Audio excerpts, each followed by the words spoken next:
का हो, खेती किसानी का हो, दलित वर्ग का हो, पिछड़ा वर्ग का हो, महिलाओं का हो, किस चीज का सुधार हुआ है इस देश में? अगर किसी का भी सुधार हुआ होता तो देश का यह हालत नहीं बनता। डॉलर के प्रति रुपया का इतना गिरावट, मोदी जी से पहले 14 प्रधानमंत्री रहे, किसी भी समय इतना बुरा गिरावट नहीं हुआ जो आज हो रहा है। पहले ब्रेन ड्रेन होता था, हमारे पास मौके नहीं मिल रहे थे तो ब्रेन ड्रेन होता था, विदेश में लोग चले जा रहे थे, हमारे बुद्धिजीवी। आज जिस प्रकार का नीतियां बन रहा है उसको लेके कैपिटल ड्रेन हो रहा है, सारा ही पूंजीपति भाग रहे देश से, देश का बड़ा बुरा हाल हो रहा है। हम सब लोग गवाह है, 13 महीने किसानों को क्यों आंदोलन करना पड़ता है इस देश में। बहुत ही महान देश है हमारा, भगवान ने, प्रकृति ने काफी संपत्ति दी है। हमारे नदियों में 70,000 टीएमसी पानी बहते हैं। आज तक देश ने सिर्फ 20-22 हजार टीएमसी ही इस्तेमाल किया है। और वाटर वार्स होते हैं, जल युद्ध होते हैं, क्यों होने लगते हैं? बिजली 4 लाख मेगावाट के ऊपर बिजली की उपलब्धि देश में है, लेकिन देश को, किसानों को भी, आम लोगों को भी, उद्योगों को भी, हर किसी को भी बिजली के लिए तरसना पड़ता है। क्यों तरसना पड़ता है? जिन चीजों की उपलब्धि है उनको भी लोगों के लिए किया नहीं जाता है। फिर क्या किया जा रहा है इस देश में? हर एक चीज में इकोनॉमी तबाह हो गई, कर्जा बढ़ गया देश का, रूपी वैल्यू गिर गया, प्राइस राइज हो गया, डीजल, पेट्रोल, खाद, हर चीज का दाम बढ़ गया, गरीब आदमी परेशान है, किसान आंदोलन पे है। और नीतियां, देश के रक्षा करने वाला हमारा डिफेंस सिस्टम इतना मजबूत सिस्टम रहा, कई प्राइम मिनिस्टरों ने युद्ध लड़े, कामयाब हुए, खड़े रहा भारत। लेकिन आज इतना बड़ा डिफेंस पॉलिसी बदल रहा है, अग्निपथ जैसा मामला ला रहा है, किसी से संपर्क नहीं, विपक्षियों से कोई बातचीत नहीं, नीतियां बदल रहे मनमानी। उसका अंजाम क्या होगा? आज किस सेक्टर में आया है? पीने का पानी तक उपलब्धि नहीं करा सकते हम लोग। किल्लत है पूरे देश में।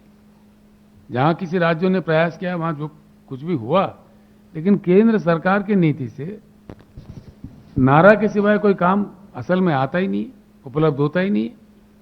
यहां तक के देश के राजधानी दिल्ली में पानी की उपलब्धि नहीं है 75 साल के आजादी के बाद।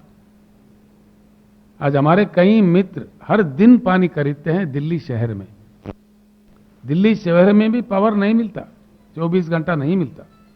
कई हिस्सों में, दिल्ली के हिस्सों में पावर काटा जाता है हर दिन। ये क्या हो रहा है?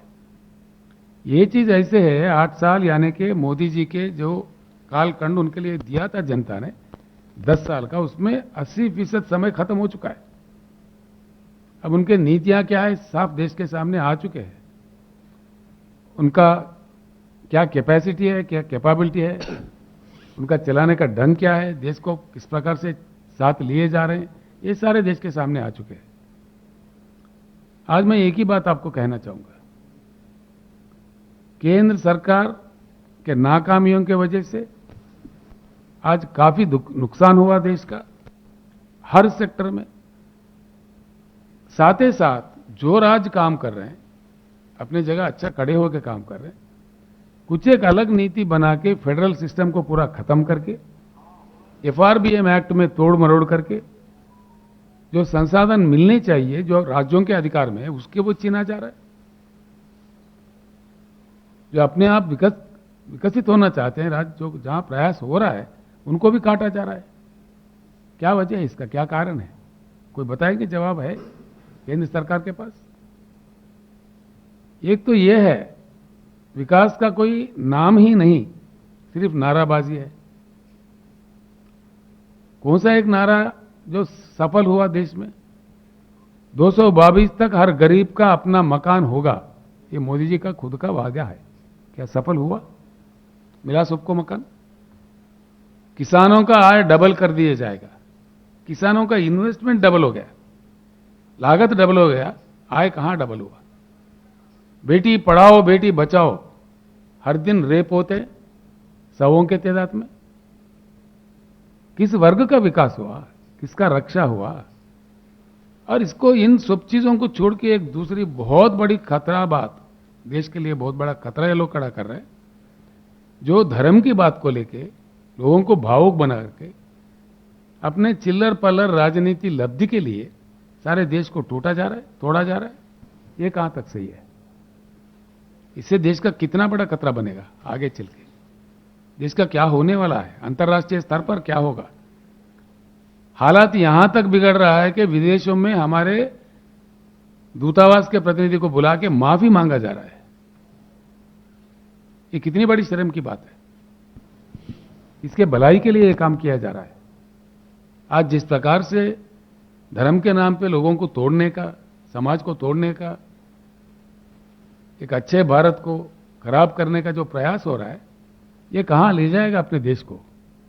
इसीलिए इकोनॉमी भी खत्म, कर्जा बढ़ गया, रुपी वैल्यू गिर गया, प्राइस राइज हो गया, किसी सेक्टर में सुधार नहीं आया, ना पीने का पानी मिला, ना सिंचाई का भरपूर पानी मिला, ना गरीबों का कोई अच्छा देखभाल हुआ। तो किसका लाभ हुआ?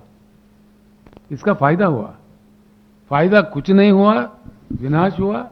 और साथ ही साथ बहुत बड़ा खतरा, धर्म के नाम पे दुनिया को तोड़ के, लोगों को तोड़ के, सबसे बड़ा बात है मेक इन इंडिया। क्या है नतीजा मेक इन इंडिया का? हमारे बच्चे जो पतंग उड़ाते हैं उसके मांझा तक चाइना से आता है,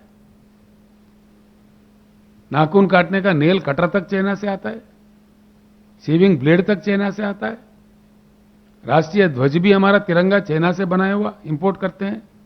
कहां गया खादी हमारा? हमारा बुनकरों का क्या हाल है? क्या हो रहा है? फिर मेक इन इंडिया किधर गया? उसका क्या नतीजा निकला? सही सवाल अगर हम अपने दिल से पूछे, हुआ कुछ नहीं है, विनाश ज्यादा हुआ है और आगे बहुत बड़ा खतरा इस देश के लिए खड़ा हो रहा है। इसीलिए हम एक ही आवाज, आज नीतीश जी से मिलने के बाद, जो बातचीत करने के बाद, नीतीश जी का भी मन है, मुझे भी उन्होंने आदेश दिया है, जितने भी विपक्षी दल है देश में, सारे एकजुट होकर, ताकत जुटाकर, शक्ति जुटाकर बीजेपी मुक्त भारत का नारा देना चाहिए और बीजेपी मुक्त भारत को हासिल करना चाहिए। तभी देश फिर से खड़ा हो सकता है, आगे बढ़ सकता है, अंतर्राष्ट्रीय स्तर पर एक अच्छा अपना स्थान बना सकता है। मैं एक अन्य बात भी कहना चाहूंगा इस दौरान, आपसे प्रार्थना भी है, नीतीश जी ने भी प्रार्थना की